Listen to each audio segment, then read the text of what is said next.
আসসালামু আলাইকুম everyone, welcome back to my another video. আশা করি আল্লাহর রহমতে সবাই ভালো আছেন এই শীতের মাঝে। আলহামদুলিল্লাহ আমরাও ভালো আছি আপনাদের দোয়ায়। আপনারা দোয়া করেছেন, আপনাদের দোয়ায় আমরা অনেক ভালো আছি। আপনাদের জন্য অনেক অনেক দোয়া রইল, আর সবার জন্য আমরা ভালোবাসা রইল। আর সবার ভালোবাসার টানে আবার ভিডিও নিয়ে চলে আসি আপনাদের মাঝে। প্রিয় আপু ভাইয়েরা, শীতকাল চলে আসছে, যখন ছোট দিন দুইটা ভিডিও দেওয়া খুব টাফ হয়ে যায়, তাই ভাবছি এখন থেকে একটার ভিডিও দিব, একদিন পর পর আপনাদের মাঝে চলে আসবো। দুই ভাই শীতের মধ্যে লাগে তারা ফ্রিজ হয়ে গেছে, যে দুইজন দুষ্টামি করে গড়দর মাথায় ফেলতো, কিন্তু তারা না নড়ে না চড়ে না, দুষ্টামি নাই, মানে ফ্রিজ হয়ে গেছে। তারা তুষারপাতে ফ্রিজ হয়ে গেছে। বাংলাদেশে মনে হয় তুষারপাত হলে ভালোই হইতো, বাচ্চারা অন্তত ফ্রিজে থাকতো, আমরা ওখানে রিল্যাক্সে থাকতে পারতাম। যে পরিমাণ দুষ্টামি করে তারা দুই ভাই, তাদের প্রিয় কার্টুন টম অ্যান্ড জেরি দেখতেছে। তাদের প্রিয় কার্টুন, এটা দেখলে হাসবো দুই ভাই, তাদের কাছে ভালো লাগে কার্টুনটা। আমরা দেখে বড় হয়েছি, তারা দেখেও বড় হইতেছে, বুঝেন কার্টুনের কত বয়স। চলে আসছি রান্নাঘরে। এটা হচ্ছে কাঁচকলা সিদ্ধ করে নিচ্ছি, এটা ইলিশ মাছ দিয়ে রান্না করব। সবার আগে এটা সিদ্ধ করে নিচ্ছি হলুদ মরিচ দিয়ে, যেন তরকারিতে দিলে কালো না হয়ে যায়, তাই সিদ্ধ করে নিতে হবে সবার আগে।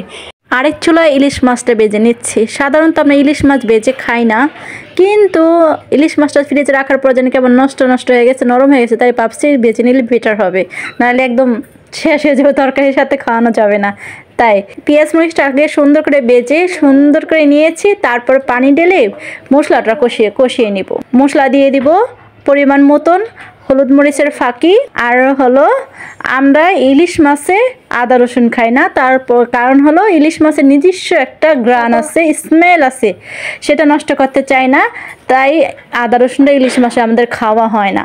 এর মধ্যে দিয়ে দিলাম পরিমাণ মতন লবণ, কাঁচামরিচ দিয়ে মশলাটা সুন্দর করে কষিয়ে নিব।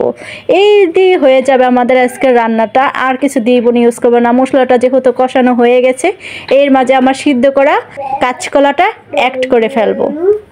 যেহেতু সিদ্ধ, দেখুন কি সুন্দর একটা কালার হয়ে গেছে, হলুদ কালার আসছে, কারণ হলুদ দিয়ে আমরা কাঁচকলাটা লবণ দিয়ে সিদ্ধ করে নিয়েছে, কালো একটা ভাব চলে গেছে, আবার কালারটা সুন্দর আছে। অবশ্যই এভাবে করবেন, দেখবেন খেতে অনেক ভালো লাগে। আর লোকে আমরা ইলিশ মাছে বেশি জিনিস ইউজ করি না, অতিরিক্ত মশলা দিই না, কারণ কি হলো দিলে গ্রানটা থাকে না। পরিমাণ মতন পানি দিয়ে দিব, যেহেতু কাঁচকলাটা আমার সিদ্ধ হয়ে গেছে, তো বেশিক্ষণ কষালাম না, অল্প কষার পরেই পানিটা অ্যাড করে ফেলেছি।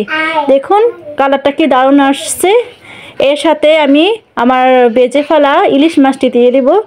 ইলিশ মাছটা আজকে নরম হয়ে গেছে, মোটামুটি ফ্রিজে রাখছি, তারপরেও নরম হয়ে গেছে, কিছু করার নাই। ইলিশ মাছ নরম মাছ, সহজে নষ্ট হয়ে যায়, কী কারণে নষ্ট হয়েছে আল্লাহ জানে।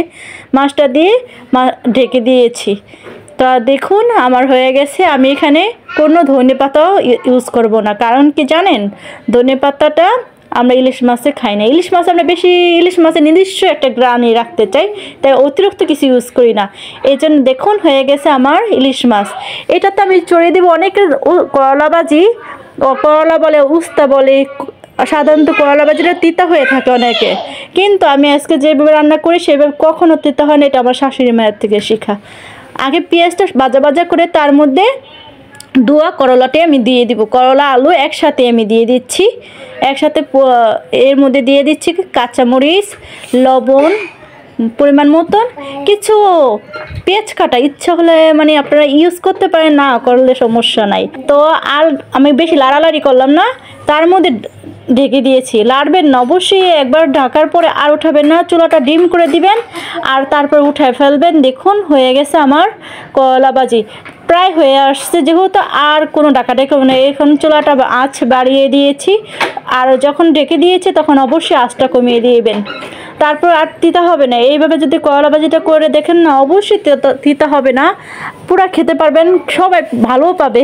তিতা হয় না, এবার সত্যি কথা বলতে সত্যি তিতা হয় না। আমি আমার শাশুড়ির কাছ থেকে শিখেছি, আমার শাশুড়ির হাতে করলা তিতা হয় না, আমি তার কাছ থেকে শিখেছি। ভাবছি কাজকাম শেষ, রান্নাবাড়ি শেষ, ভাবছি আমার কাজও শেষ। ঘরে ঢুকে দেখি দুই ভাই দেখুন কি হাল করে দিয়েছে ঘর দুয়ারে।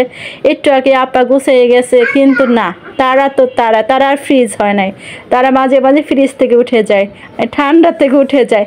দেখুন কি দুষ্টামি করে। আর ইলিশ মাছটা যেহেতু অনেকে আমার মেজো দেবরটা খায় না, হ্যাঁ ওনার জন্য ডিম ভাজতেছি। ডিম ভাজতে হবে, মাংস হলে ডিম ভাজতে লাগে না, কিন্তু মাছ হলে আমাদের ঘরে ডিম ভাজা লাগে। তাই চলো আবার যেতে হয়েছে, কি আর করবো, মেয়ে মানুষ বলতে কথা। দেখো নামাজ পড়তে গিয়ে আমি জায়নামাজে ধুয়ে নিয়ে আসছে, বাজানোর সময় দেখি জায়নামাজিটা নিয়ে নিচে নামাজ পড়তে দাঁড়িয়ে গেছে। নামাজ পড়তে গিয়ে দেখুন কি সুন্দরভাবে নামাজ পড়েও শিখে গেছে। জায়নামাজি দেখলে নামাজ পড়তে দাঁড়িয়ে যায়, দেখি জায়নামাজি বিছিয়ে নামাজ পড়তে দাঁড়িয়ে গেছে। প্যান্টের নাই ঠিক, সে হয়েছে এখন হুজুর। দেখুন তো শীতের বেলা বলতে বলতে শেষ হয়ে যায়, কখন শীতকাল কখন শেষ হয়ে যায়, একটা দিন কীভাবে চলে যায় জীবন থেকে বলার বাইরে। এতটুকু সময়ে দেখুন শীত একটা দিন চলে যায়। তো দেখুন বাইরের আবহাওয়া, শীতকালের আবহাওয়াটা দেখুন, চারপাশটা কি নীরব, আর রাস্তাঘাটে তত মানুষও দেখা যায় না। শীতকাল যেহেতু মানুষ কি এখন ঘরে থাকলে ভালো সুস্থ থাকবো, আর যে বাতাস, ঠান্ডা একটা বাতাস, শিমেল হাওয়া, এর থেকে নিজেকে রক্ষা করার জন্য ঘরে থাকা একান্তই দরকার। সবাই ভালো থাকবেন, নিজের প্রতি খেয়াল রাখবেন। আল্লাহ হাফেজ।